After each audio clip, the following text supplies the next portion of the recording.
Hello everyone, आज का हमारा टॉपिक है लोकपाल के जो अधिकार हैं, कार्य हैं, उनके बारे में बात करेंगे। साथ ही लोकपाल की जो जांच की शक्तियां हैं उनसे संबंधित बात करेंगे। ठीक है, अधिकार क्षेत्र क्या है लोकपाल के, इन सब मुद्दों पे बात करेंगे। इसके पहले मैंने 2 लेसन बनाए हैं, आप उनको भी ज़रूर देखिए क्योंकि वो भी बहुत उपयोगी क्वेश्चन वहाँ से भी आ सकते हैं। ये अधिनियम की विशेष लोकपाल लोक का एक अधिनियम 2013 की विशेषताएँ बताइए, उसकी कमियाँ बताइए। ठीक है, इस तरह से जो भी है गठन किस तरह से होता है, योग्यता क्या होती है, इन सारे मुद्दों पे मैंने पिछले 2 लेसन में बात की है, तो आप उनको जरूर देखिए। ये उसके आगे का है। ठीक है, तो सबसे पहले यदि हम बात करें कि जो लोकपाल है उसकी जांच के लिए क्या है, कैसे वो जांच, देखिए एक लोकपाल अधिनियम की एक कमी है कि लोकपाल के लिए खुद की अपनी जांच एजेंसी नहीं है। जैसे लोकपाल है, अब वो किसी मुद्दे को लेकर जांच करना चाहता है तो उसके पास अपना खुद का ऐसा कोई अधिकरण नहीं है, संगठन नहीं है, एजेंसी नहीं है जो जांच कर सके। तो इसको क्या करना है, जांच सीबीआई की लेगा हेल्प, या किसी अन्य एजेंसी की लेगा, यानी या तो केंद्र सरकार के अधिकारियों की लेगा या राज्य सरकार के अधिकारियों की लेगा। इस तरह से काम करता है। तो इसकी एक कमी भी है कि इसके पास अपना खुद का जांच अभिकरण नहीं है। तो जांच शाखा का गठन, यानी सरकारी कर्मचारी के खिलाफ शुरुआती जांच के लिए इसका गठन कर सकता है। यानी सरकारी अधिकारी के खिलाफ जो उसे जांच करना है उसके लिए क्या नियुक्त कर सकता है जांचकर्ता को। ठीक है, और यहाँ तक कि वो सीबीआई की भी क्या ले सकता है, हेल्प ले सकता है। और जब सीबीआई को वो कोई मामला सौंपेगा तो सीबीआई उसके नियंत्रण और निगरानी में ही काम करेगी। ऐसा नहीं होगा कि सीबीआई को उसने कोई मुद्दा सौंपा है किसी अधिकारी को तो केंद्र सरकार उस अधिकारी का ट्रांसफ़र कर दे, ऐसा नहीं होगा। यदि उसने कोई काम किसी अधिकारी को सीबीआई के सौंपा है तो जब तक वो जांच होगी वो उस लोकपाल की निगरानी में रहेगा। जो यहाँ निगरानी शब्द लिखा है, ये लिखा है कि वो अधिकारी कर्मचारी जिनको भी उसने नियुक्त किया है जांच के लिए वो सब लोकपाल के निगरानी में रहेंगे। ये बहुत महत्वपूर्ण है। नहीं तो कई बार क्या होता है, जांच एजेंसी या जांच करने वाले अधिकारी का केंद्र सरकार क्या कर देती है, ट्रांसफर कर देती है, यदि कहीं ना कहीं उसके हित का टकराव हो रहा होता है। ओके, तो ये बात आपको ध्यान रखनी है। कोई भी एजेंसी की हेल्प ले सकती है, कोई भी सरकारी अधिकारी कर्मचारी की सहायता ले सकता है लोकपाल। लोकपाल के क्षेत्र क्या है, यानी लोकपाल किन किन क्षेत्रों में जांच कर सकता है। तो प्रधानमंत्री से संबंधित मुद्दों में जांच कर सकता है। मंत्रिमंडल की जो भी शिकायतें आए भ्रष्टाचार से संबंधित उनकी जांच कर सकता है।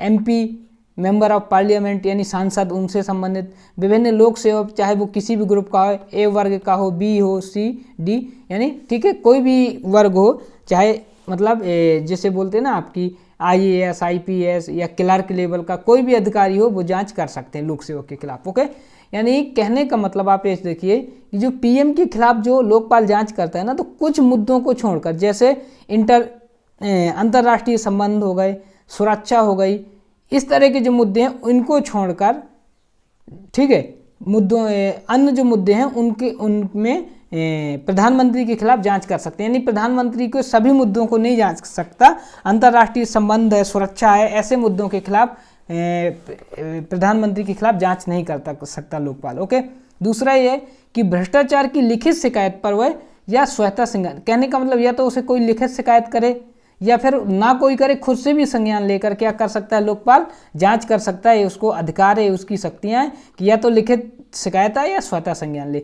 ये सिफारिश करता है, यानी लोकपाल ने जांच की, किसी मुद्दे को लेकर किसी कर्मचारी की शिकायत आई, उसके भ्रष्टाचार की जांच की, तो एक कार्रवाई नहीं करता, ये सिफारिश करता है गवर्नमेंट को। ये बात अब बहुत महत्वपूर्ण है, यदि कभी मल्टीपल चॉइस में फैक्ट में आए तो भी ध्यान रखना है कि लोकपाल हमेशा सिफारिश करता, कार्यवाही नहीं करता। लोकपाल का काम है जांच करना, सिफारिश करना, कार्यवाही लोकपाल नहीं करेगा। ये मैं बार बार बता रहा हूँ, गलत नहीं करना है आपको। ठीक है, लोकपाल के अधिकार और कार्य क्या है, यानी लोकपाल कौन कौन से काम करता है या कौन कौन से उसको शक्तियाँ हैं।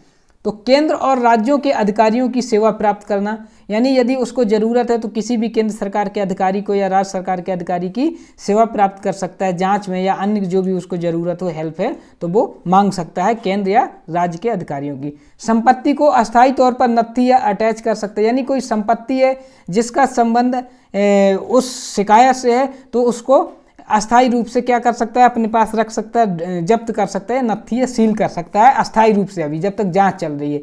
और यदि जांच में वो सही पाया गया तो उसको जब्त भी करने का उसको अधिकार है। यानी संपत्ति को, भ्रष्टाचार में कमाई गई संपत्ति को जब्त भी कर सकता है, और जब तक जांच चल रही है जब तक अस्थायी तौर पर उसको जब्त कर सकता है। केंद्र सरकार को विशेष अदालतें गठन करने की सलाह देगा ताकि एक निर्धारित समय में सभी निर्णयों का क्या आ जाए, जो भी जांच कहे वो निर्धारित समय में उनका निर्णय आ जाए।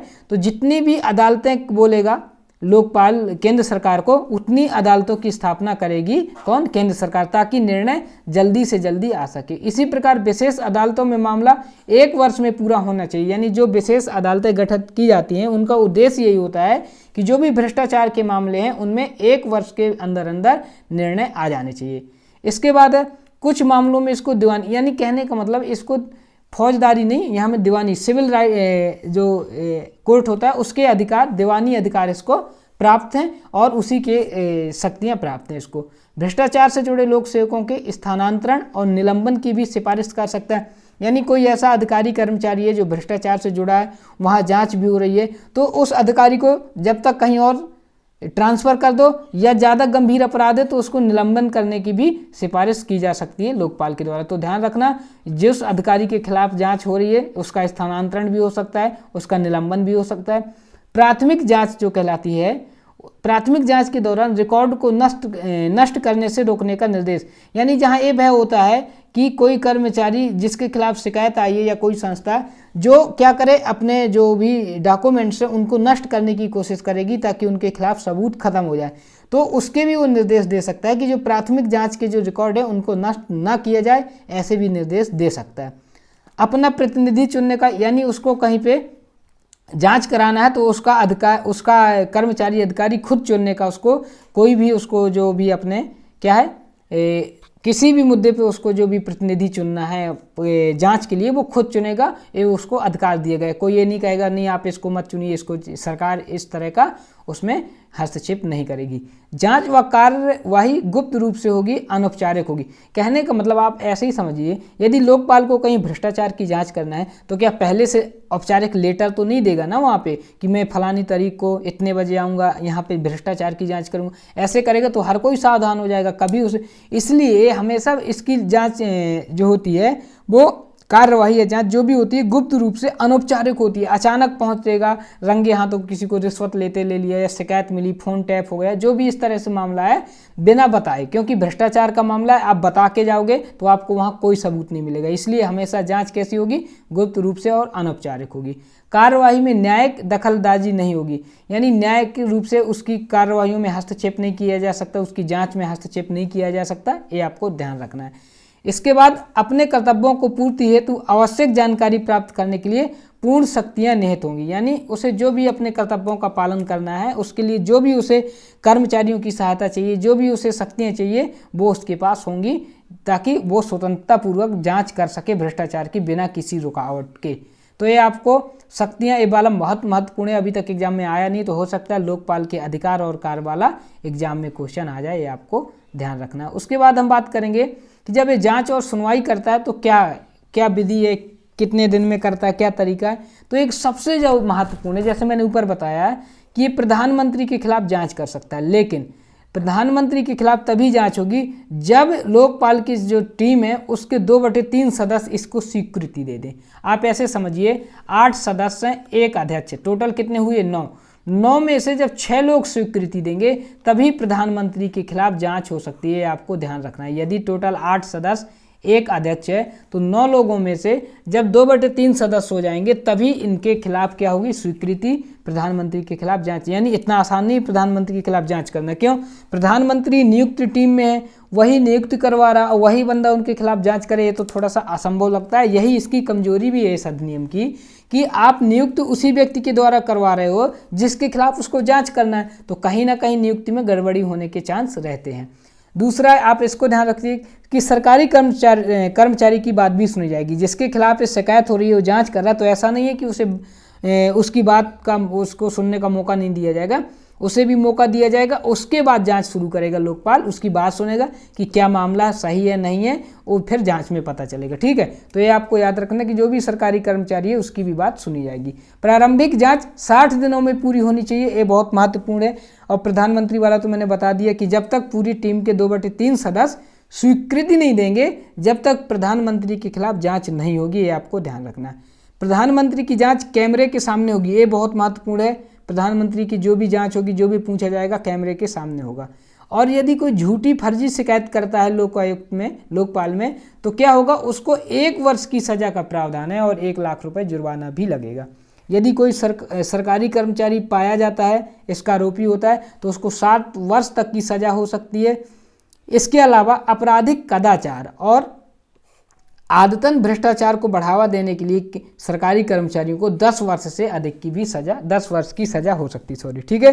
तो 2 तरह की सज़ा है, 3 तरह की। एक यदि कोई झूठी शिकायत करता तो 1 वर्ष और 1 लाख जुर्माना, सरकारी कर्मचारियों को 5-7 वर्ष की सज़ा, और यदि आपराधिक कदाचार और आदतन भ्रष्टाचार में कोई लिप्त रहता है, आदतन और आपराधिक भ्रष्टाचार लगातार वो यदि उसमें लिप्त रहता है, तो 10 वर्ष तक की सज़ा हो सकती है। इस तरह से सज़ा के प्रावधान हो गए।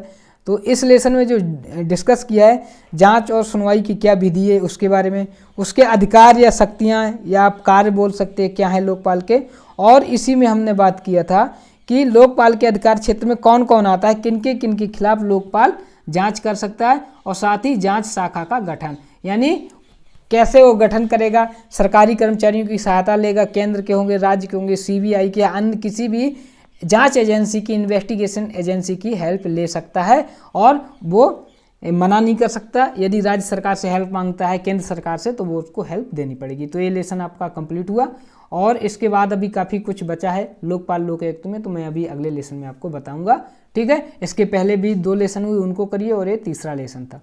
Okay, thank you.